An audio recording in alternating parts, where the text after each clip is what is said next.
Alors, bonjour les gars, bienvenue dans cette nouvelle vidéo sur notre série sur la création d'un modèle génératif, les gars.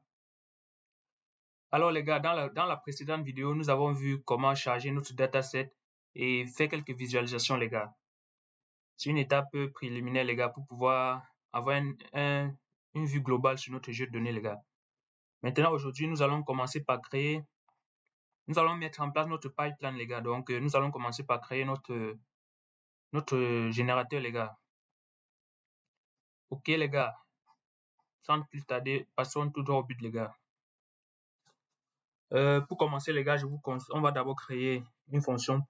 On va mettre en place notre pipeline pour pouvoir entraîner ce modèle, les gars. Donc, on va d'abord commencer par créer les fonctions pour pouvoir charger le dataset avant de commencer par créer notre générateur, les gars.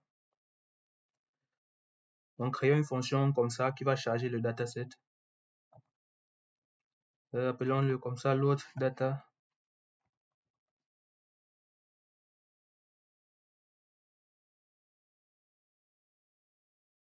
En fait, c'est la même chose qu'on avait vu dans la précédente vidéo sur le chargement, les gars. Mais vu qu'on va mettre en place un pipeline pour pouvoir entraîner notre modèle, il est essentiel de faire ça comme ça, les gars.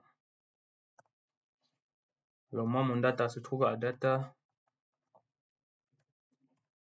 data slash face slash face. Et une fois qu'on charge le dataset, les gars, on supprime. Je vous conseille même que oui, on va copier ça, les gars. On copie ça.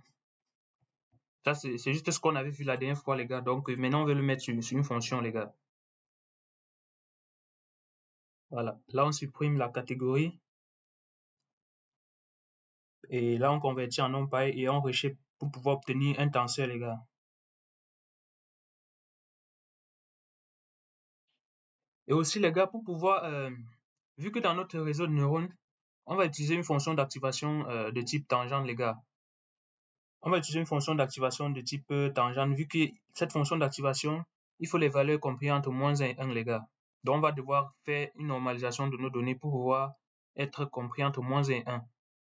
Parce que si vous avez bien exploré le dataset, en fait, vous allez voir que les pixels ici sont déjà compris entre 0 et 1. Donc, le but, c'est de les étaler entre -1 et 1. Eh, les gars.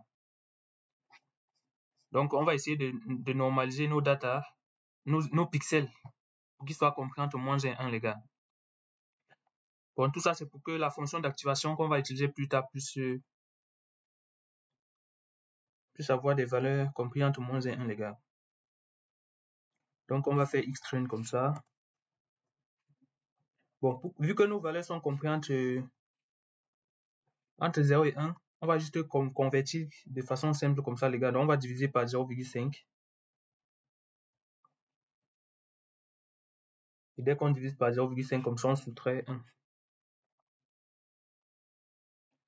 On va appeler ça normalisation.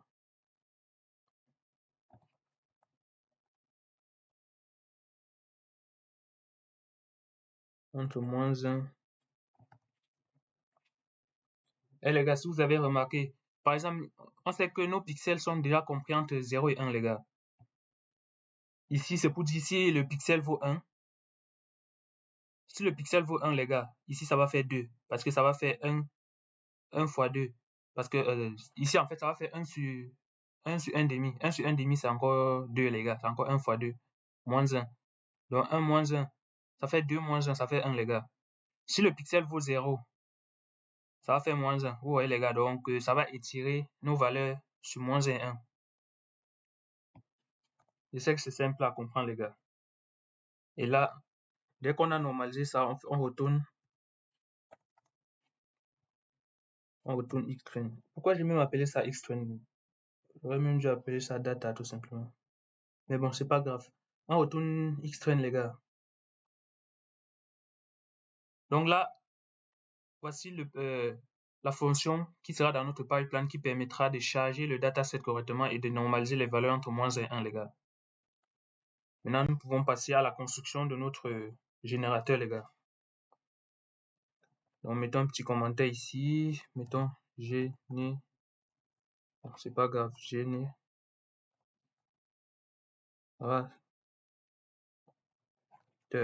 D'accord.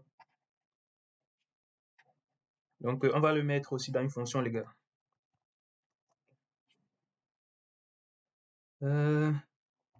Appelons-la comme ça, cette fonction. Build generator.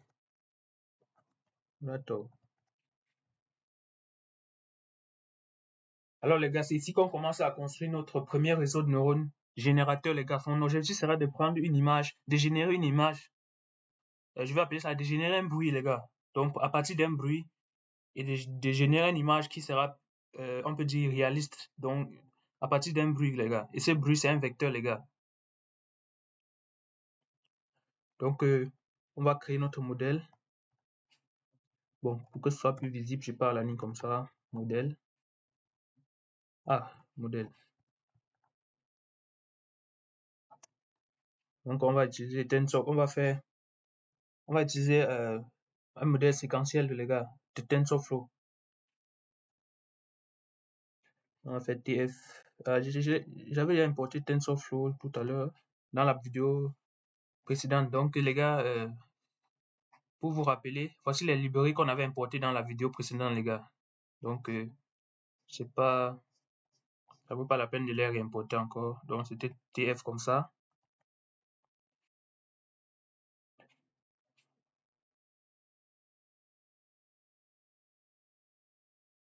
Et les gars, par contre, on va aussi importer Keras.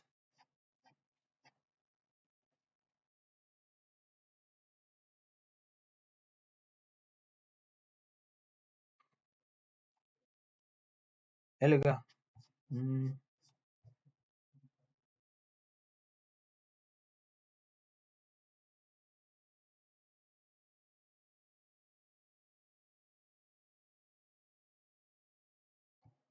on va dire TensorFlow, Keras,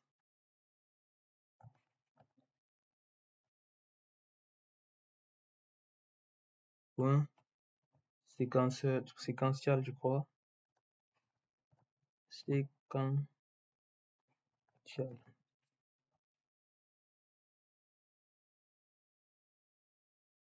Je pense que c'est bon, les gars. Et c'est ici qu'on va mettre tous nos couches, les gars. Et toute la logique derrière la génération, les gars. D'abord, on va commencer par créer une première couche dense, les gars. Donc, créons une première couche dense.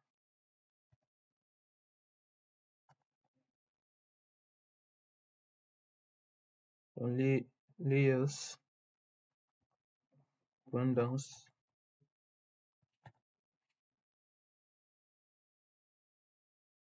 Donc, disons d'abord que ça serait des images de taille 8 x 8. 256.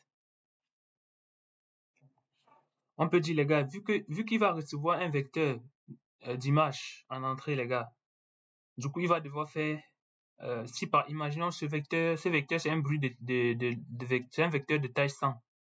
Donc, c'est un bruit qui contient 100 éléments, les gars. Là, maintenant, ici, dans notre première couche, on doit devoir créer un tenseur, les gars. Donc, ici, on aura il va devoir faire l'explosion, les gars. Donc, par exemple, le vecteur qui était de taille 100 deviendra de cette taille, les gars. Donc, ça peut dire, dans la première couche, on peut dire, on aura ce nombre de neurones, les gars. Donc, ici, on peut dire, on aura des images de taille 8 x 8 avec une profondeur de 256, les gars. Donc, ça, c'est notre première couche. Notre première couche dense, les gars. Donc, passons à la suite, les gars.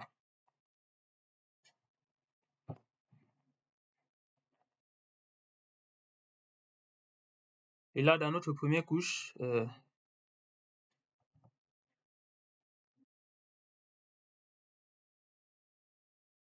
bon, on va pas utiliser les biais, les gars. Parce que vous savez, chaque neurone a, a son biais qui lui est associé, les gars. Souvent appelé bêta 0 ou oméga 0, les gars. Donc, on va dire false.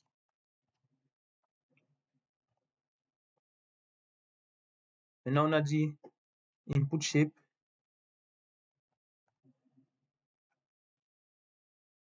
On va faire input shape comme ceci.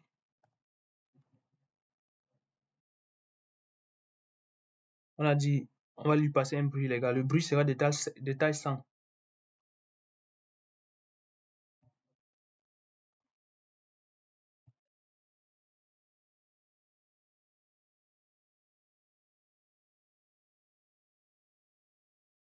Par contre, c'est input shape, pas input shape comme ça, égal. D'accord, les gars. Ça, c'est la taille de notre input. Comme je vous ai dit, les gars, nos entrées, on a un vecteur en entrée qui est de taille 100. Et on a une première couche dense. Ici, les gars, on a une première couche dense. C'est ça, ici, on a une première couche dense qui contient, on peut dire, en simplifié, ce nombre de neurones, les gars, à notre première couche dense. Donc, vous voyez qu'on aura plus de pixels sur cette couche, contrairement aux 100 pixels qu'on avait dans notre vecteur, les gars. Alors là, les gars, on passe à la suite. Dès qu'on crée cette couche dense,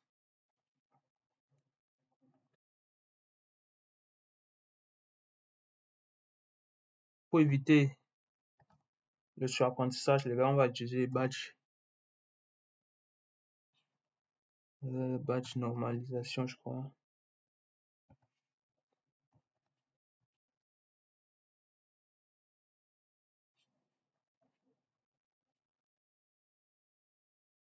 D'accord, les gars.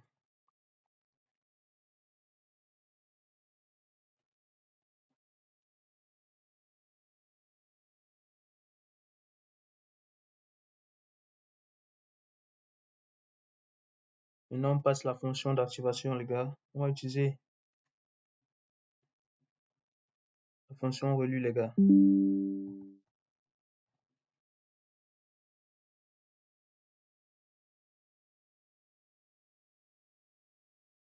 Donc, on passe la fonction relue. Maintenant, on va faire un reshape de la sortie de cette première couche dense.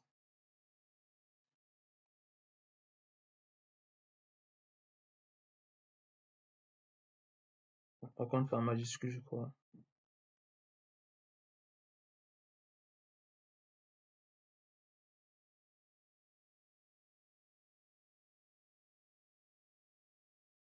Donc, là, maintenant, on avait explosé le nombre de pixels, les gars. Maintenant, on essaie un peu de diminuer, les gars. Donc, on va faire un reshape. Disons toujours 8 x 8. Mais cette fois-ci, on change le nombre de...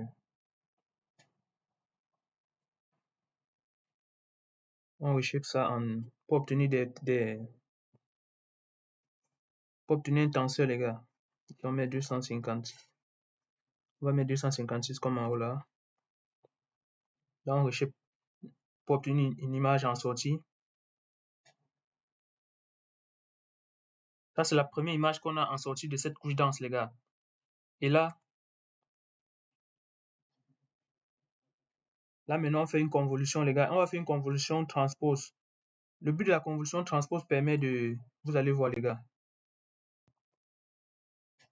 Le but de la convolution transpose, en fait, il va permettre de diminuer... vu ici, en fait, on a une profondeur de 256, les gars.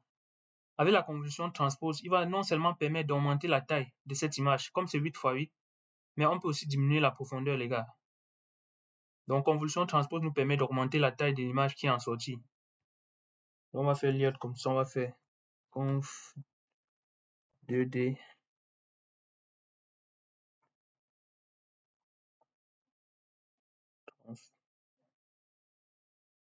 transpose.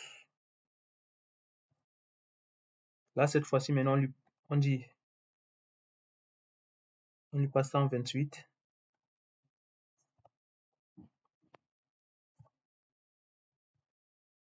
Là, ce sont les différents filtres qu'il va utiliser ici, les gars. Là, c'est la taille de notre filtre. Et on lui passe strict.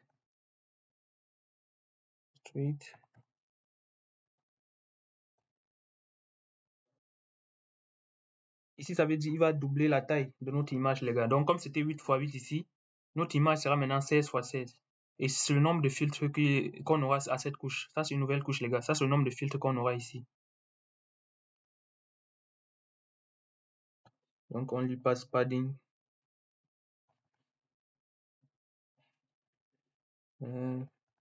Padding. On va dire same.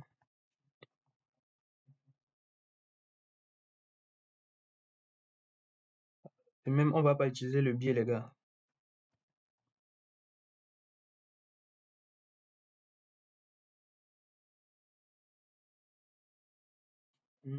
Biais. D'accord, les gars.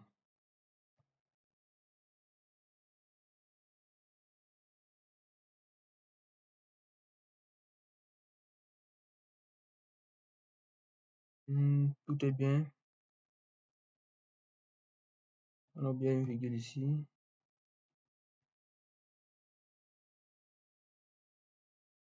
Ok.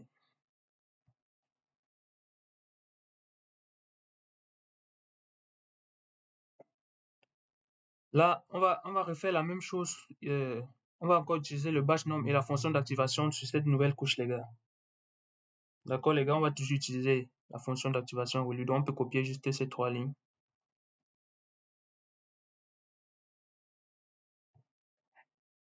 Et on lui passe la fonction d'activation sur cette couche. C'est toujours relue, les gars. Et par contre, on va faire ça. Donc, il n'y a pas de reshape sur cette nouvelle couche. On lui passe juste le batch nom pour éviter. Pour normaliser, les gars. On lui passe la fonction relue. Cette fonction relue permet de... la fonction relue avec l'hierarchie comme ça, je pense que ça permet d'éviter... ça permet d'éviter... comment on dit? Ça permet qu'en fait le gradient soit... j'ai oublié le nom. Mais en fait, ça a un impact sur le gradient, les gars.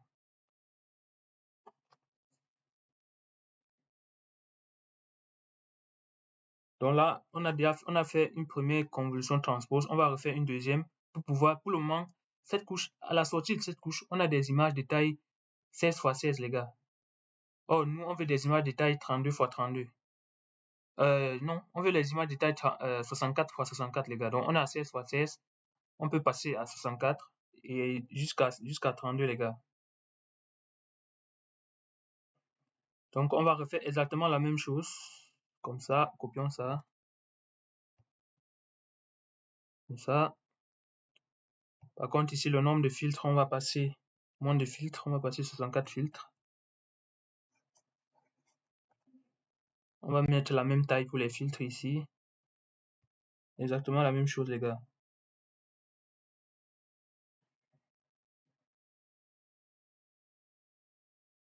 Donc, à la sortie de cette nouvelle couche ici, on a des images qui sont de taille 32 x 32 maintenant. Ici, c'était 16 x 16, les gars, parce qu'on a commencé à 8 x 8. Ici, on aura 16 x 16, mais avec une profondeur de 68, les gars. Par contre, ici, on aura 32 x 32 avec une profondeur de 64. Nous, on veut à la sortie avoir des images de taille 64 x 64 et une profondeur de 3, comme des images, quoi. Un tenseur 64, 64, 3, les gars. Donc, on va encore appliquer le même convolution transpose, les gars. Cette fois-ci, on veut 3, donc on va mettre 3 ici. 3 filtres. Par contre, on n'a plus besoin de faire tout ça. Donc, on va juste faire 3 filtres comme ça. Toujours les filtres de taille 5x5. Donc, ça, c'est notre générateur, les gars. Donc, notre générateur, il prend en entrée quoi, les gars? Une image de taille, un vecteur qui a 100 éléments, les gars. Dès qu'il prend ce vecteur à 100 éléments, il applique sur cette couche dense, les gars, qui sera de taille 8, qui a, on peut dire, ce nombre de neurones, les gars, dans cette couche. Et à la sortie de cette couche, on prend ces valeurs, on les convertit en images, les gars. Donc, on reshape ça comme ça, en image de taille 8 x 8, avec une profondeur de 256, les gars. Et à cette étape, on prend cette image, les gars, qu'on va faire les convolutions dessus, les gars. On va faire convolution transport dessus pour augmenter la taille de l'image et aussi diminuer la profondeur, les gars. Au fur et à mesure, on a appliqué ici trois convolutions, les gars. Et à la sortie, ici, on obtient bien sûr une image de taille 64 x 64 et de profondeur. Et on obtient une image RGB, quoi, les gars. Donc, 64, 64, 3. Et les gars, tout est bien. Et là, je pense que tout est bien pour notre modèle. On fait juste return modèle. Et les gars, tout est bien, les gars. J'espère que vous avez bien compris de votre côté. Aussi, c'est un peu difficile je pense que ça doit être difficile un peu de comprendre tout ce qui se passe comme convolution, transpose, qu'est-ce que cette fonction fait, ainsi de suite, les gars. Et la couche dense aussi, j'espère que vous connaissez ce que c'est, une couche dense, les gars. Et ça peut être un peu difficile de comprendre, mais je vous conseille de prendre le temps pour bien comprendre ce que fait chaque couche ici, les gars. Parce que c'est très important pour comprendre le générateur lui-même, les gars. Et comprendre comment ces filtres, quand on parle de filtres ici, les gars, qu'est-ce que c'est exactement, les gars? En fait, le filtre lui permet de détecter les détails dans l'image, les gars. Ça peut lui permettre de détecter des contours, des caractéristiques d'une image, les gars. Donc là, si on est bon, on va arrêter là pour aujourd'hui, les gars.